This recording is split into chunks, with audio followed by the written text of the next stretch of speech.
Hey, good morning, everyone. Welcome to another installment of our Lumen webinar series. Really great to see everyone today on a Wednesday morning. Appreciate everyone joining us in a slightly different time, but definitely want to make sure that the students, and we're talking about juniors today, that they'll be able to see this information as well. We'll have a recording of this on our website probably over the weekend. So definitely don't fret. You don't need to take copious amounts of notes. We'll have all that information for you later on as well. Want to introduce Jason on our team. Jason, do you mind introducing yourself and letting us know a bit about you? Absolutely. Thanks so much, Anthony. Yeah, so I'm very excited to be hosting today's webinar on what juniors need to know right now to get ahead of their college applications for senior year. And a bit about me, I'm originally from just outside of Boston, Massachusetts. So I grew up in a very scholarly community, and actually my father did college counseling when I was young. So I've been exposed to college counseling for a long time. And when I was an undergraduate at Middlebury College, I was focused on screenwriting and studied film. So I loved creative writing and storytelling. And I started working with students even when I was an undergrad at Middlebury. And ever since then, I've just really relished the mentorship element of college counseling, helping students, kind of plan for their futures and sort of also reflect on themselves and their lives. I think it's very rewarding. I'm lucky enough to, in the last 5 years of doing this full time, lucky enough to have worked with some fantastic students from all sorts of backgrounds to help them get into not only very selective colleges, but colleges that are also very great fits for them as individuals. And that's what I find super rewarding about this work. And I'm so excited to share today some of my top tips on what needs to be the kind of current focus points for juniors in order to set themselves up for a really great application season this fall. And yeah, absolutely, Jason, appreciate you joining to share a couple of your thoughts. Definitely want to make sure that everyone still remembers. It's been a while since we've done a webinar so that we have all the information. But again, Q&A chat that should be kind of at the bottom of the screen for you on Zoom. Feel free to put your kind of thoughts whenever. We'll get to the end around like the last 20-15 minutes. We'll try to answer as many questions as we can as well. But definitely just whenever you think about it, go ahead and put it there. I'll be parsing through. If there's something that I can answer via text, I'll probably do it there as well. But feel free to kind of put some of your questions, concerns there, and we'll get to it at the end. Okay. So with that, definitely, Jason, I'll kind of hand it over to you. Awesome. I'm looking forward to jumping right in.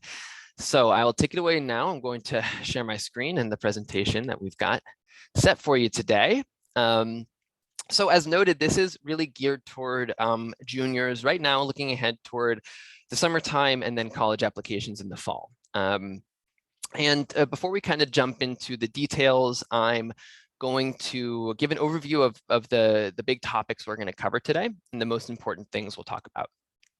First of these is what juniors should be doing right now to prepare.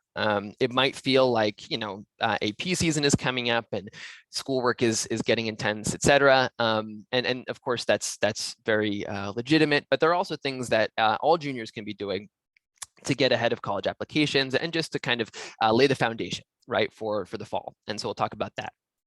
We're also going to be focusing a lot on extracurricular activities and just how they're going to affect an applicant's college essays. The sort of relationship between these two really, really important parts of an application profile and how this can kind of be a part of the strategy and the decision making for juniors right now and their parents. And then finally, of course, I think probably a big question on a lot of our minds, how to make the right summer plans and sort of use the next couple of months to ensure that the summer is kind of being made the most of. And that can mean a few different things that we'll cover later on. All right, without further ado. So starting off here with what juniors should be doing right now. The first thing that we always recommend that families do is, and juniors especially, of course, is start to consider a bit more seriously potential majors and academic pathways. Now, I want to give a caveat here. This doesn't necessarily mean that we're saying you must pick that you're definitely going to be studying computer science or you're definitely going to be doing anthropology, right now, this March or this April. But rather, there are some really great kind of value adds that considering major and academic pathway will give to any student. And the first of these is it's going to provide focus and purpose for summer planning. So in the next couple of months, getting a sense of, hey, here's a pathway I might pursue, or this is a major I'm interested in, will help to kind of make sure that the summer plans come to fruition in a way that's focused, right, and that has intention and strategy behind it. So that's a big thing. The second thing is for college applications themselves, having one committed pathway helps admissions officers to better assess a student and also better to compose their class. So being able to show a lot of commitment in a certain area or field is a way to stand out in college admissions and demonstrate that you're basically going to make the most of that college education and that you're going to do great things with it in the future. One thing to note here is, of course, it's definitely viable to apply to college undecided, but this is why we talk about academic pathways, right? So not just majors, but pathways. And what we mean here is, having 2 or 3 clear potential options for what you might want to do, whether it's, working in engineering, or medicine, but not being sure which one you're exactly going to pursue. Having some set vision or goals, or just kind of inspirations in each of these fields that you can talk about, and talking points. These are things that juniors can definitely start to build right now. They can do it through online resources, and we'll talk more about how they might do this in a little while. But the big sort of soft value add here is just getting more comfortable talking about academic interests at a more sophisticated level. So specialized topics within certain fields, not just computer science, but machine learning, and how does machine learning interact with data science, and what are the applications of this tool that a student can be learning to use, right? These are the conversations that we love to have with students, and that are really impressive when it comes to networking conversations, campus visits, interviews, and also for kind of forming ideas for essays, for college essays, which of course will be a focus of later on in the webinar. So it's very important to start with considering potential majors and academic pathways, but know that it's not just about committing in a certain direction right away, rather exploring different areas of interest a bit further, right? Kind of, I sometimes call this falling down the rabbit hole, jumping down the rabbit hole, continuing to Google, continuing to find new terms and ideas and concepts that will help you, you as a junior, to better build your intellectual curiosity ahead of the fall.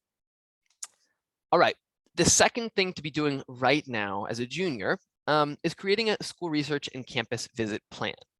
Now, this has, of course, been shaken up a lot in the last couple of years in terms of campuses, whether they're open or not, and what types of visits they're running. But there are a few key reasons why this is really, really important. As admissions has become all the more selective and competitive over recent decades, pitching and understanding fit with a certain institution has become increasingly important. Understanding that institution's academic culture, the social culture, the opportunities on campus, what the students are doing, where the institution is investing, and what it sees as its future in terms of both academic pathways and also kind of thought leadership.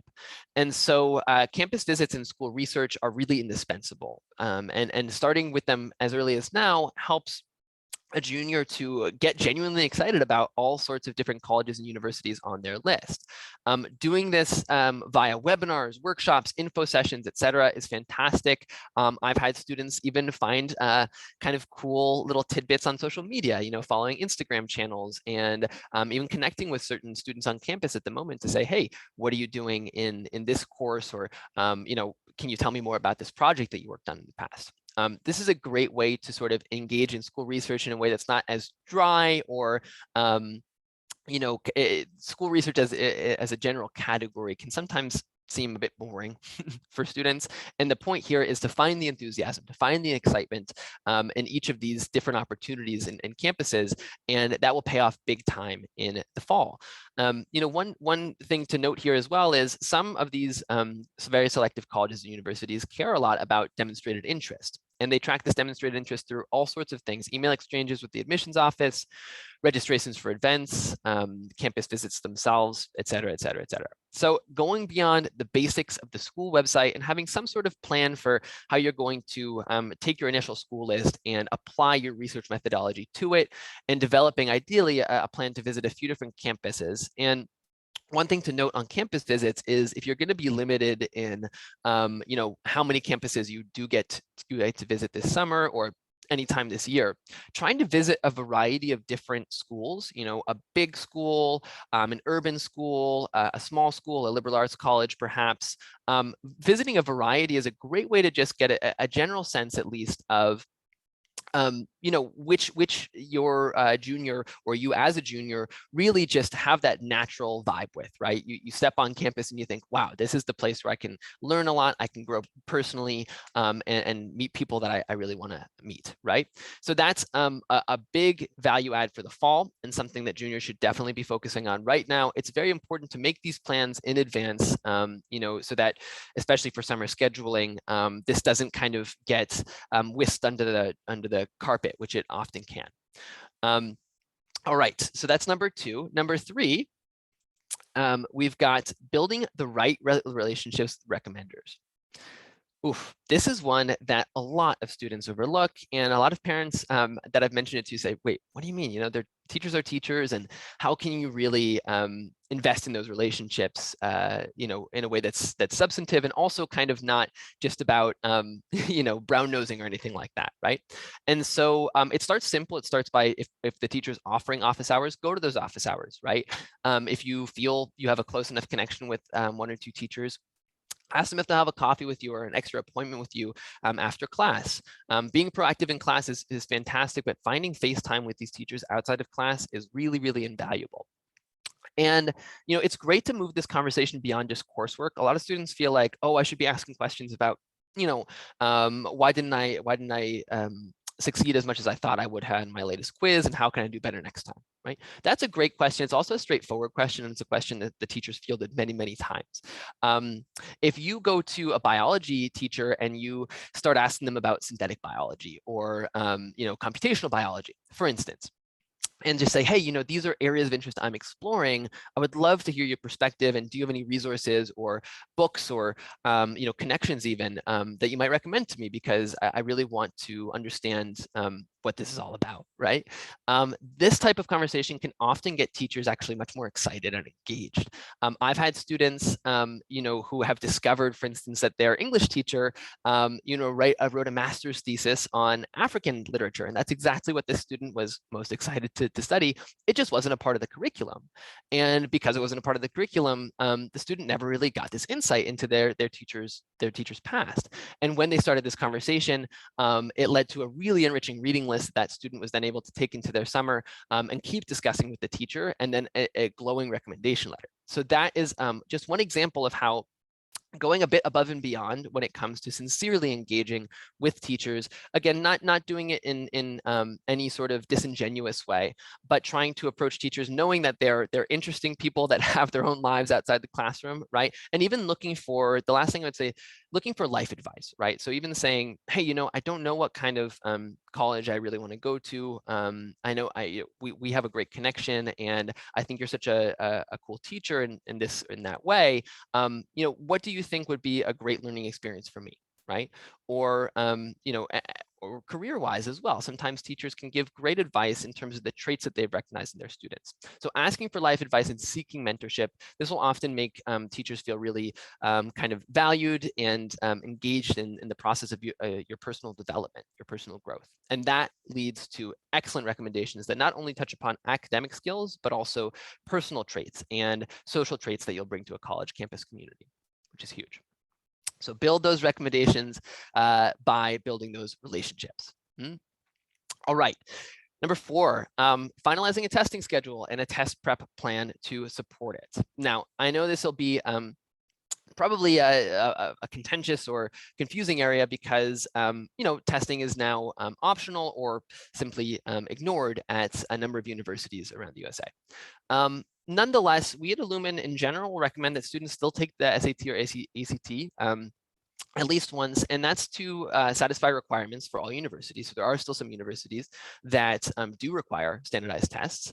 And we also have noted both through our own data and the data that we've come across in various other contexts in the college counseling landscape and the admissions landscape that test scores, at least statistically, still seem to kind of shift the needle in certain situations and for certain majors and certain types of students as well. And so doing the standardized test prep, and the last thing, of course, to note is there is merit aid still tied into standardized test scores that very much relies upon getting certain scores and submitting those to schools. So for merit aid, this can be a huge factor as well.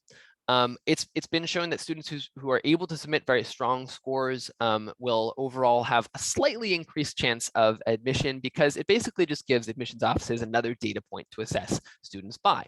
So when we talk about a testing schedule, it's planning ahead for what are the SAT or ACT dates that I'm looking at, which of these tests am I going to take, and for sure you want to take a mock test of each and kind of see which is the better fit for you. And then, having a plan to get ahead of that preparation so you can do as well as you can in those tests. It's great if you can take the test at least 2 or 3 times. They're now both super scored, and the majority of universities will super score these tests. So not the most exciting or the newest item on our list of what to do right now, but testing remains important and should continue to be on the priority list for getting ahead of the summertime. All right, number 5. This is one of my favorite as a college counselor. The personal statement is the single biggest piece of individual narrative that students have complete control over in their college applications. And that's a wonderful opportunity. And the more that students can start to see it as an opportunity and then collect stories and ideas from every week or every day of their lives, the better. So students often who come up with the most unique, original, and compelling personal statements are those who have built some sort of writing habit or routine, even in junior spring. That might be journaling, it might just be free writing, and it could be writing about anything. I've had students write about their cat, or about how much they hate writing, or about the kid in their class. It's really annoying them. Just learning how to sit down and kind of spill out thoughts onto paper is such an effective thing in the long term, and a habit, I should say, in the long term, to build toward college applications. It becomes that much less painful in September and October and August, when you really are getting to the nitty gritty of all of these different essays that you're going to have to write for college applications. So it should be said that we're not necessarily saying here that you should go and read prompts and write drafts for the personal statement. Some students might be inspired to do so. They might already have a story and they say, this is the one that I really want to write about. And they're ready to launch into developing it for real and structuring it for real. A lot of students aren't going to feel that. And so it becomes intimidating and overwhelming to be like, sit down and write 650 words and follow one of these prompts.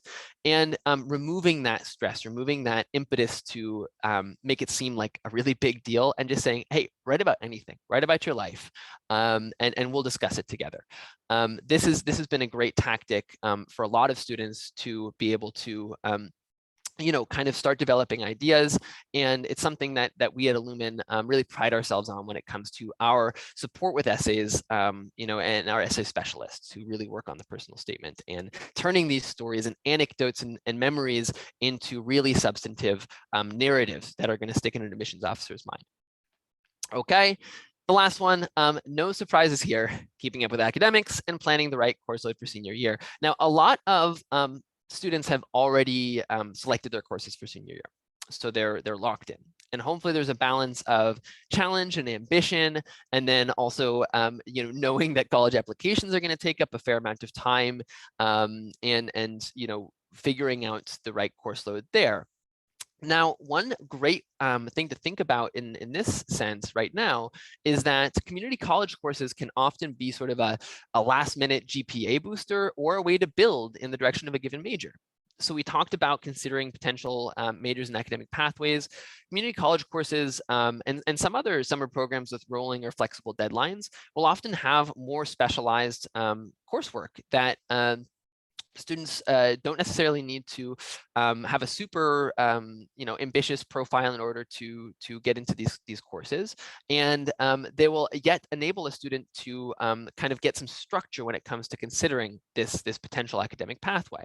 That can also lead to a student really excelling in a certain area, finding that excitement, that spark of curiosity, but also even potentially, if it's one of their real strong suits and they feel they can do excellently in that class, it can actually be a factor in increasing GPA ahead of senior year, which can be really, really effective in terms of, again, shifting the needle for college admissions.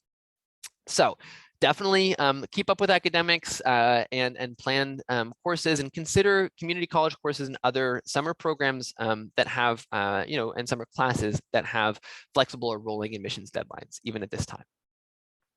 Okay, so we're moving from what juniors should be doing right now to a discussion now of extracurricular activities and college essays. Let me add one quick comment here, Jason, because I think also like a lot of students and parents are going to stare at this list and be like, there's so many things to do, right? There's so many things I need to figure out, or I need to have the perfect answer for it, right? And I want to clarify also, like, I think, you touched on all of these things and effectively saying, I think the best way you framed this was in that major consideration, right? That you can still consider multiple pathways. And I think the idea here is that you don't need a concrete answer for each of these, but being able to slowly get clarity on it is the idea here, right? It's not that the phrasing of, what juniors should be doing right now seems to imply that there's going to be a point where you're going to be completely finished with that, right? But that this is always going to be in flux, right? But it's about having that visibility and kind of understanding your priorities going into this, instead of saying I need to be quote unquote complete with like creating the research or campus visit plan, right? But that really is starting to kind of chip away and understand your own personal preferences and what your goals are. So. Yeah, I love that. That's a great point, Anthony, and you're absolutely right. I sort of think of it like there's a long runway in front of all of us, but if we think particularly as college admissions as kind of a milestone, right, in a transitional time in students' lives, there's a long runway, but starting these kinds of things now, and like you said, chipping away and realizing that it's going to be incremental, it's going to be granular. Some weeks you're going to have too much going on with school, etc. But then knowing that the runway is slowly going to get shorter and shorter. And so the way to make sure that you are kind of following along the right path is to do a little bit at a time. And that's going to actually make things more streamlined and just easier come the fall. But yes, that's a great point, Anthony. And thank you for chiming in. All right, so moving to extracurricular activities and college essays. So this is one of the areas in which we at Illumin specialize most, both in terms of kind of building extracurricular profiles with students that really match their interests and help them kind of evolve those interests, but also helping them communicate how these extracurricular activities have been meaningful in their college essays. This is, not always a straightforward process, but there are some ways to frame it that are going to be really effective in terms of kind of how to consider the next 6 months. Now, the first of these framings is, looking at this as extracurriculars creating memories that become stories. And we've just talked about building a writing habit and maybe journaling and just trying to kind of reflect upon one's life now as a junior. The big thing here is, some of the best stories, in fact, almost all the best stories come from a sense of a challenge or a problem or a conflict or something like this. And often extracurriculars present that challenge. They present something new for a student that they've never done before. This can be a way to build towards several of the kind of best personal statement and supplemental essay topics. And for supplemental essays in particular, there are often these prompts and questions, for instance, in the UC application and many others, that have to do with community and identity and collaboration and leadership and creativity. And these are generally traits and experiences that students are more likely to engage in, when it comes to extracurriculars and something that they've picked for themselves. And so, getting a sense of extracurriculars are going to have a long-term effect on my storytelling and my ability to capture the growth experiences that I've had in college essays is really, really useful. If you can process and reflect on the extracurriculars, then it's often going to help you also grow positive traits. So a couple of examples for how students have done this in the past. I had a student who was a coach at a youth soccer camp a couple of years ago. And, she was thinking, it wasn't going to be a big deal. I'm just going to coach some kids and et cetera, et cetera, et cetera. But the head coach actually got sick a few days before the camp. And so this girl who was 17 at the time was just thrust into this position of basically having to take this whole curriculum that this adult had made and then implement it with the kids individually, right? And she at first was very stressed out about it and thought it was going to, be a nightmare. But in the end, she did a fantastic job. She connected with her campers. She learned how to balance sort of authority, strictness, and being fun and giving the kids a great summer experience. And it turned into a fantastic personal statement that she wrote at the end of the summer. So that's one example in which a memory can become a story. And we at Illumin, really focus on this through essay advising, essay boot camps that we do, even hourly essay specialists, helping students to connect those dots, right? Here's who I was in the past, here's who I am right now, and here's who I want to be in the future. Extracurriculars really help students to define those ideas, that vision for the future, but also sort of their personal growth areas, the things that they want to focus on. And that's a fantastic way to kind of frame them going into the summertime. All right, so the number 2 thing with extracurricular activities and college essays is, again, the sense that extracurriculars can help students refine and evolve their intellectual curiosity. And intellectual curiosity is one of the top traits and sort of applicant ratings, if you will, that especially elite colleges are looking for in applicants. But colleges at all levels in the USA really prize this. They value a student who is thirsty to learn. And being thirsty to learn in the classroom is fantastic, but taking that one step further, showing that you have the initiative to be proactive, to take that online course, to watch that YouTube series, to build that personal project. And we're going to talk a bit more about that in a little while. These are extracurriculars to do research with a professor.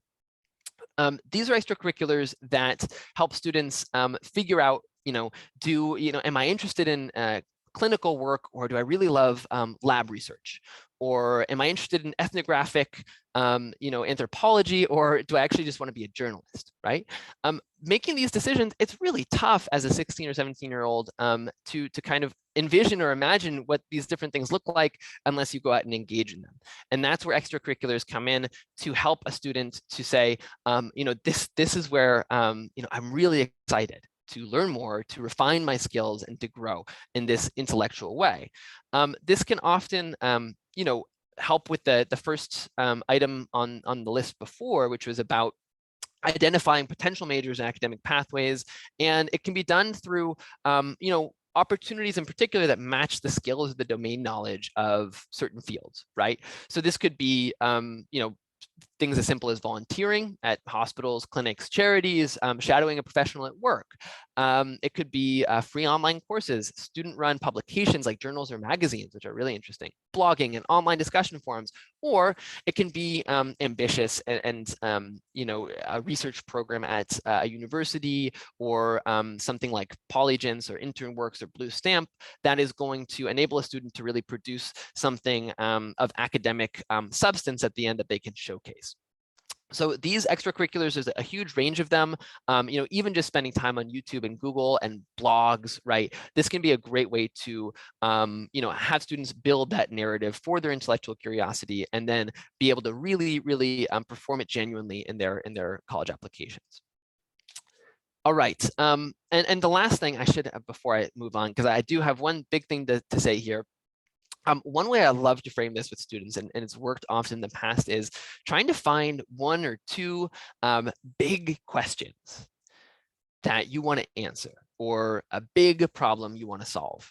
And again, not thinking that you're going to answer it single-handedly or solve it single-handedly, but just thinking to yourself, okay, what's a big thing that I would love to work on or love to study, and try to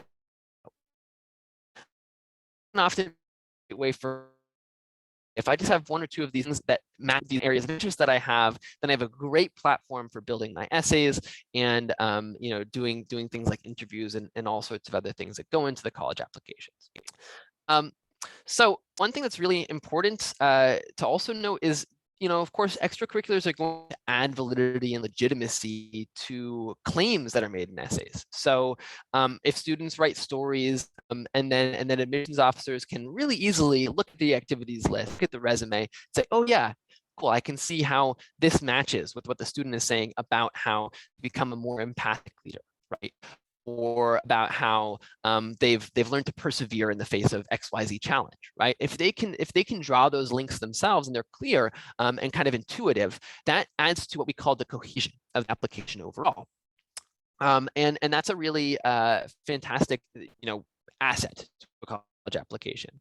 And it also helps admissions officers kind of read between the lines of essays and get a sense for the students' genuine enthusiasm for a given university, learning style, culture, or other sort of personal preference.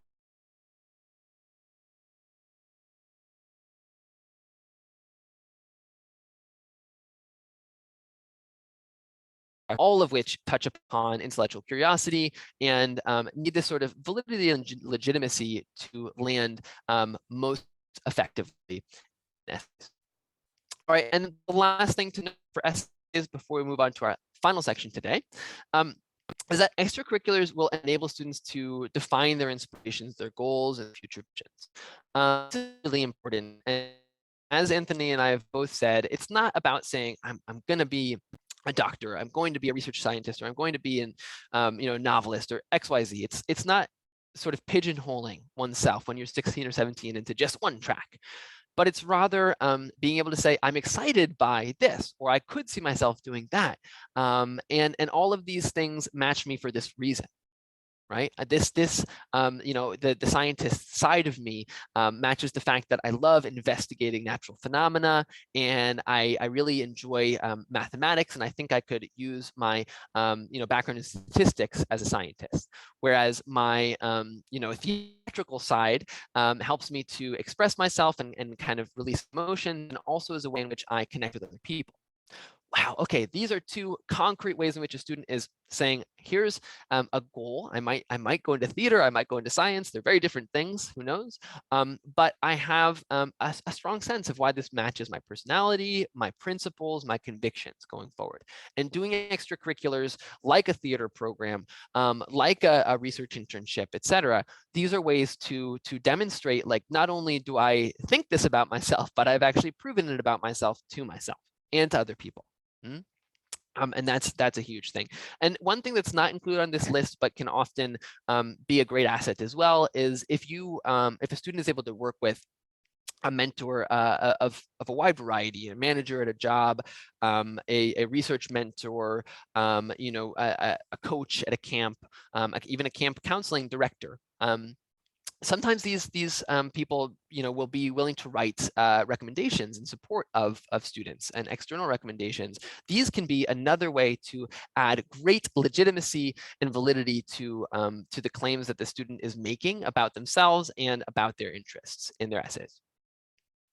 All right, so the last one, and definitely one that is on all of our minds, is how to make summer plans to be ready for college applications. So without being a broken record here, I hope, it is just good to remind oneself again that the most kind of noticeable or noteworthy things for admissions officers at colleges are usually going to be, major aligned and intellectually or academically rigorous opportunities. These could be summer programs, extra classes, research, and independent projects. We've already discussed a lot of these, and we know that we can get this from even online courses in Coursera if they have some sort of capstone project and the student can speak or write compellingly about it afterward, can put down that new computer programming language that they learned, or just write about some of the different concepts and ideas that they osmosed in this course. That has great value. Rigorous competitive summer programs and research with mentorship. These deadlines might have largely passed by now, but they can also add tremendous value to applicants' profiles. And even things like independent or guided passion projects, which is something that organizations like Polygents work on. These are projects I've had students launch blogs or even online brands that have sort of a social justice angle to them, right? And are kind of trying to promote a hashtag and putting out different data or research just done by students themselves, like infographics, et cetera. I've had students found organizations, build devices. I had a student build a little handmade rocket at home, which was really cool. And they took photos of their process and then were able to actually showcase that in a maker portfolio after they were done with it, which was really interesting. I've had students do data science projects, put on charity concerts, perform ethnographic interviews, organize their own camps or workshops, create products, and then also do things like investing in the stock market or shadowing a professional at their work. So all of these things can fit into this category of potentially major aligned intellectually or academically, enhancing and rewarding opportunities. And so it's good to think about this broadly, but to know that this is one of the top priorities in terms of summer planning for any students planning to apply to selective colleges. Planning out your schedule for campus visits and testing. We had already talked about the value of this. Now, logistically speaking, of course, when the whole summer comes together, it's sort of like a puzzle. How am I going to make time for this and that all together, and hopefully some time for fun and friends and whatever your student is most interested in doing. So planning out the schedule for campus visits and testing can often lead to peace of mind. It means you're not scrambling last minute to say, oh no, I really wanted to check out a college like this and I don't have it on my list. You have everything laid out in front of you. And that also enables students often to, again, build these habits with writing, to socialize and spend time with friends in the summer, and just kind of have a a summer that has different elements to it, instead of kind of stressing because they've left things to the last minute. So planning out the schedule for campus visits, or again, webinars, workshops, info sessions, fairs, local fairs, this is all great, and testing in advance. One thing that I definitely encourage students to do, and this can be done almost anytime, is, taking on a normal job. A normal job, and so we say normal, regular job. I've had students do things like working at farmers markets, scooping ice cream, working at the library as an assistant, lifeguarding, of course, a very popular one. Now, I say normal in quotation marks here because my strong belief here, and I hope the way that students will look at this, if they want to, if they're so inclined, is these jobs are totally what you make of them.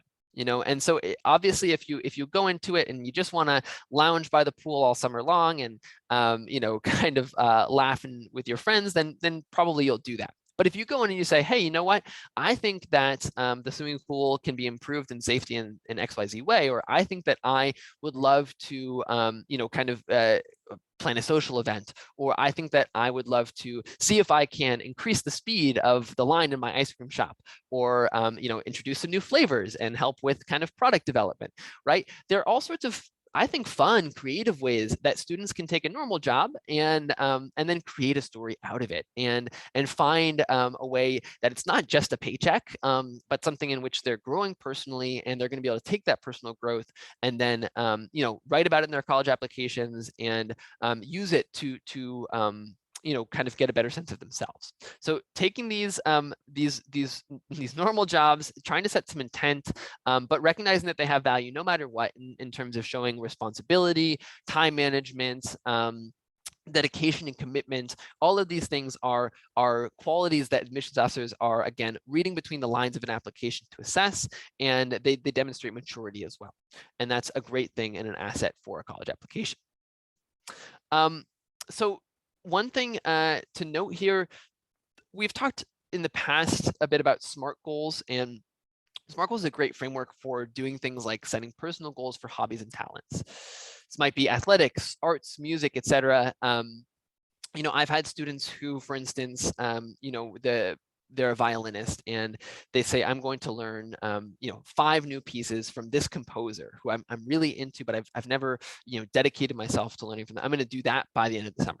And they just set that simple goal, right? And we can kind of backward plan from there. And I let them drive that. And that's the really important thing, is these should be goals that the students are sort of creating for themselves, ideally in consultation. And that's where counseling can be very helpful, to sort of setting realistic goals where they're achievable, but they're also challenging. And that's the right balance to find.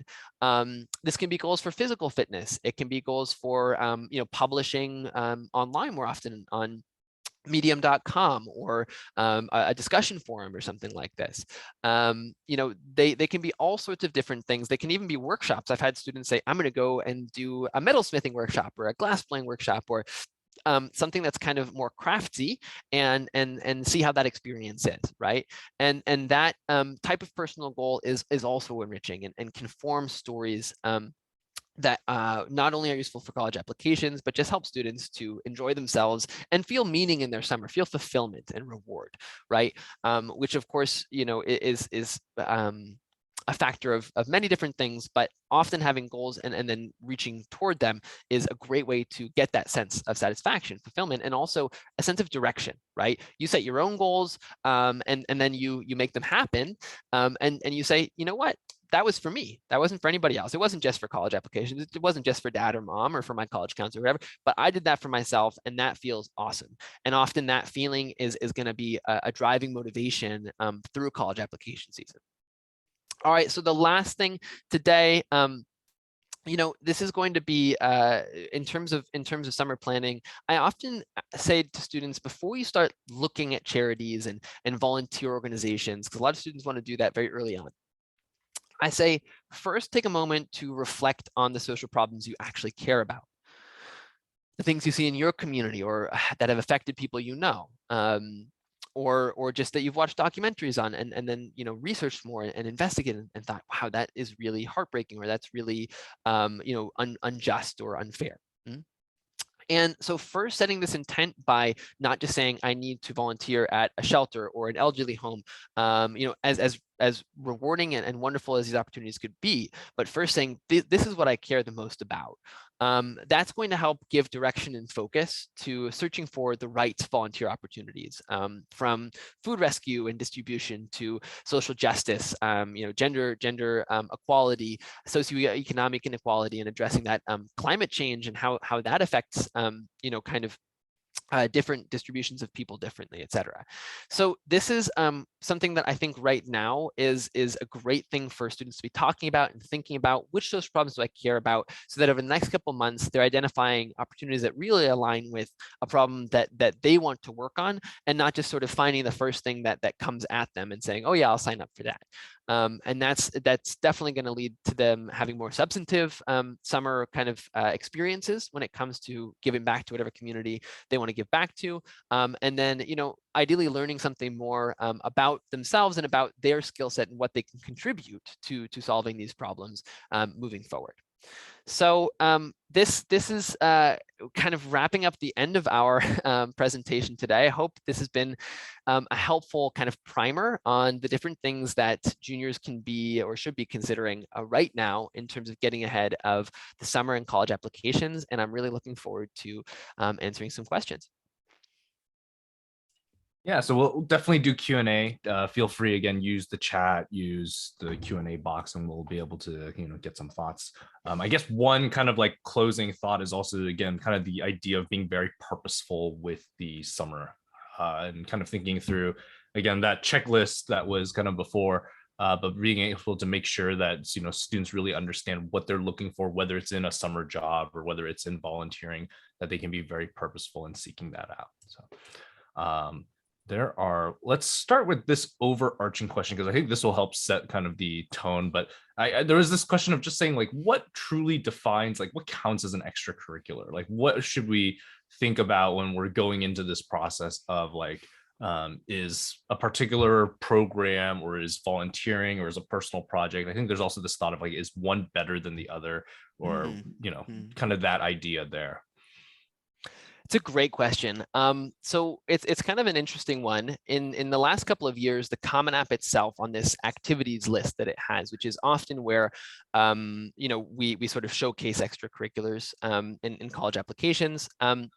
they've added a couple of new categories, which include family obligations and social justice, which weren't on there before. And so it actually shows that extracurriculars is a fairly broad term, right? And so the fact that things like family obligations can be counted, as an activity on the Common App activities list shows that admissions officers really want to care about a student's personal life and how that's affecting kind of their time and what they're investing in their free time. And I think that is the one thing I would say more than any other is extracurriculars, the sort of most memorable or most compelling extracurriculars are those that demonstrate some sort of long-term commitment, ideally, and ideally some sort of evolution over time. So that means that there's some continuity there. If it's family obligations, it's kind of helping a relative or whoever it is over time to with whatever their problem is, and then being able to talk about how you invested in that. But it's quite broad and all-encompassing in terms of extracurriculars. And the point is that the colleges are looking for students who can demonstrate commitment and who can ideally kind of evolve interests or evolve engagement in clubs, organizations, et cetera, so that they are taking on more responsibility and able to follow through and execute on that responsibility. Awesome. And another kind of follow-up question of like, seems like there's so many different options within kind of the summer plans and things like that. Is it better to do things in multiple categories? Is it better to go really deep in one area? How would you, or is there a wrong answer here of like between the two, or like what, just dependent on each student? Yeah, I would say it's pretty dependent on students. I think number two is pretty essential for most students. This factors into kind of college research, and really every student should be engaging in college research somehow or another. So that's pretty indispensable. I think setting personal goals also can be something that students do in support of their other summer programs. Sometimes students find that it's difficult to do both number one and number three here, especially if they're working like a full-time job over the summer. And that's where the students can do things like online courses, that are kind of not the most rigorous of the intellectual opportunities if they're doing a normal job, right? But that can help them to continue thinking about what their future academic pathway might look like, even as they are, dealing with the day-to-day of what it's like at their day job. So I would say in terms of priorities, this first one here, intellectual pathway, this is one that students who are looking at very competitive applications. This is probably the top that I would pick out for those students. And at the same time, feeling like you need to do everything on this list is probably overwhelming. So feeling like you can prioritize number one or number three, perhaps, and then use number two and number four to support that. And ideally, here number five with the social problems, this could be often more contained. I'll have students volunteer for a weekend, for instance, or for 1 or 2 nights a week, that kind of thing. And so I would say that 1 and 3 might be the center points of a summer, and then 2, 4, and 5 can always be used to fill in extra time and add to a student's narrative and profile. Yeah, and can we actually revisit kind of number 3, the idea of a normal? I think this might be something that's different or something that's new, and kind of thinking about how to make it special. Do you mind just like kind of reiterating that idea? Absolutely. I think probably it's best to give an example here. So I had a student interested in mechanical engineering. It was this 3 or 4 years ago. And they had a family friend who owned a hardware shop. And they decided with their summer that they're going to work in the hardware shop. And so it was this really interesting thing where they didn't necessarily get to build an actual robot, for instance, which is what a lot of people think. Oh, if you're an engineer, you need to do a research program, or you need to build a robot over the summer, or do something like this. But they were fielding all sorts of technical questions from all sorts of DIY enthusiasts all over their town all the time. And about halfway through the summer, they said to me, "Hey, you know what? I think that we're missing inventory in these 2 areas. Like, I'm getting a bunch of questions about this certain type of saw." I'm not a hardware person, so I don't know. I don't remember exactly what it was. Certain type of saw. We just like don't have it, or we have to order it and it takes a long time. And I said, well, why don't you talk to your boss about that, right? Like, wouldn't it be great if you guys stuck up on this? And lo and behold, they sold, I think it was 5 or 6 more of those saws in the next 3 weeks that the student was working there, because they had the idea to stock up on it, and because they were able to say right away, oh yeah, we have that for you. Here it is, right? And you don't have to wait 2 weeks to get it. So that's a little microcosm, okay, of what I'm talking about here in terms of like making a normal job more special. But the point is that within a normal job experience, there are ways to take initiative, right? That student was also able to talk to their boss and say, hey, did we increase sales at all this summer? And the boss said, yeah, actually we did, right? It was really cool having you help me out because I could take care of this other stuff, and you had more bandwidth to actually engage with customers. And that was something that customers appreciated, and sales were actually up, I think it was something like 15% over the course of the summer, based on the summer before. So that's the kind of thing that if a student is going into a normal job with some intent, saying, hey, you know what, I think the culture among the lifeguards can be improved in this way, right? That we can get a bit more serious about training, but at the same time, create space for social events, right? And separate these things a little bit more instead of being, kind of too lax on the job, right? Having that sort of, angle on what I can do to positively influence or affect whatever situation, whatever context I'm in, and setting that intent, just like you said, Anthony, that's a way to make this normal job more special and define the story within it and then tell that story. Yeah, I think that's awesome. It's also just putting yourself in a different opportunity, in a different situation. And I think for some students, it's probably not as clear as like, for example, if you were to do a summer program, right, where it's just very clear, it's like, oh, I go through this curriculum, I work on these projects, these are my teammates, right? Whereas with this, it is about that like creative problem solving of like, hey, everyone's asking about these saws. I'm going to guess that that's going to come up again this summer. Let's try to stock up on that, right? But being able to kind of creatively problem solve as well. So that's awesome. Hopefully that answers kind of some of the questions. I saw a couple of questions kind of related to the job, like the quote unquote normal job compared to like other programs and things like that. And hopefully that kind of gives some clarity there. Let me see if there's anything else here. Some questions also about just test prep and kind of any recommendations for students who are kind of working on that, and kind of like what would be like a typical summer plan, kind of getting students ready for like SAT, ACT. Yeah, it's a great question. So students often will start off by, again, doing a series of mock tests, or at least one mock test for either SAT or ACT.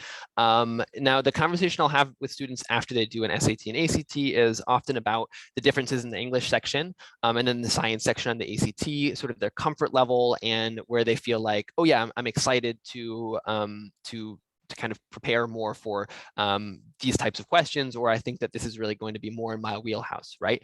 And it is up to the student usually to make that executive decision, but sometimes a teacher or a counselor can also step in and say, hey, no, I think you're really a good fit for this test for this reason, right? And that's often useful for a student or family too. So that's often the first step.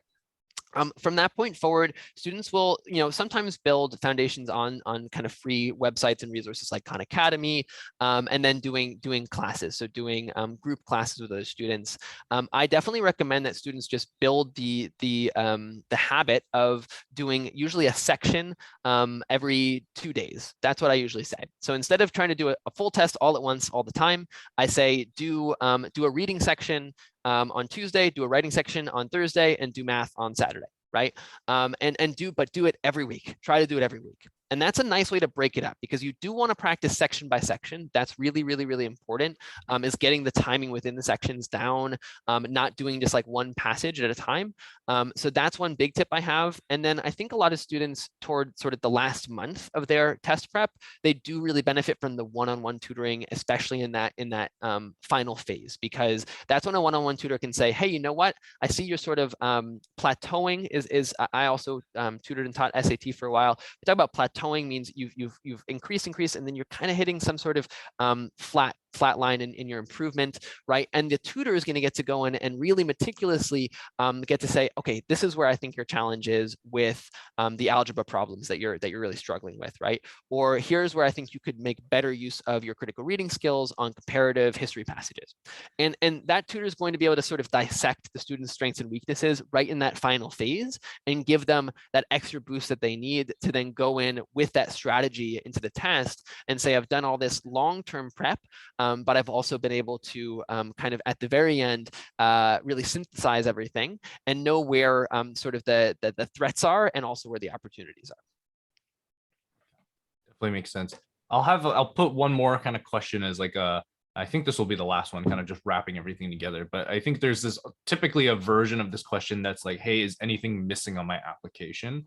Or also just kind of this thought of like, hey, the specific question was if a student doesn't have, for example, a college summer camp as part of their profile, is that negative on a particular application? And I'm seeing versions of this was also like, hey, how important is tutoring as part of a extracurricular application or paid summer courses or different things like that. So I guess just want to give you the opportunity to kind of speak to that, Jason, of like how would you kind of go about this framework of navigating a profile like that, right? I think one thing to consider is, of course, we did a lot of other webinars with admission readers where they say like, we're not out here to try to ding you and take negative points, right? We're always trying to give students kind of that idea of like, hey, here's what you're presenting, here's what you bring to the table, right? But I guess, Jason, your thoughts there? I think that that's right. I think sincerity, right? Earnestness in terms of engagement with things. So like not doing things just so they look good, but like really finding something that I enjoy about tutoring or a challenge that's in front of me.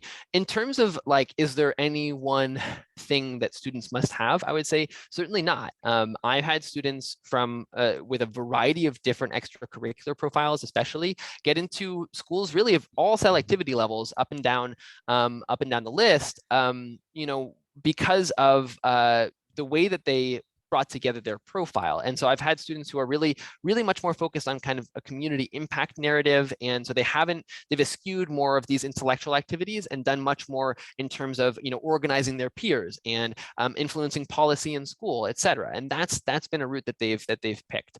But in terms of, you know, I don't think there's a golden bullet. There is definitely no golden bullet. And the caveat there, of course, is that there are, you know, competitive programs, et cetera, that are very highly prized and that just indicate basically a student's commitment.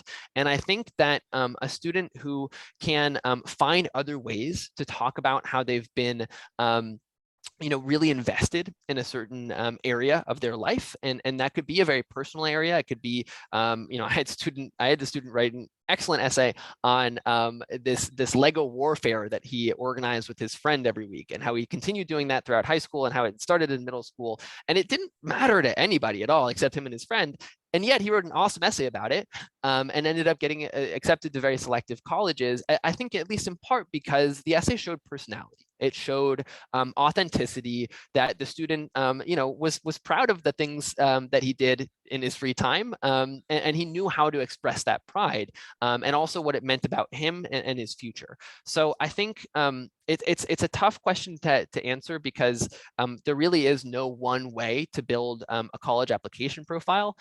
There are a lot of sort of best practices, and we've gone over a lot of them here. But really, it's about students setting intent and then being able to follow through on commitments to some degree or another, so that they're learning about themselves and they can express that learning in their college application and in their vision for the future. I lied. I'm going to ask one final question because I think this is kind of pertinent here. But there's a question about like, hey, what the specific kind of question, or I can post it. I think everyone can see it here. But it was about programs where like students pay to travel and have like an extracurricular experience elsewhere. But their question was basically like, how does privilege kind of come into play as part of this process, right? And I know that definitely this is a pertinent topic for admission readers who are looking at a wide variety of profiles as well, right? Yeah. But again, I guess, Jason, just your thoughts on how that factors into this and things like that. Yeah, it's a really good question. I would say, so I have a good number of friends who either currently work in admissions or have worked in admissions, you know, in the last decade or so. And they have become really focused at assessing a student within their context and within their background. And so that has to do with things like the school report that the school sends out that just details, you know, how many AP classes do we have? Do we do school rankings? What's the kind of socioeconomic context of our students in general?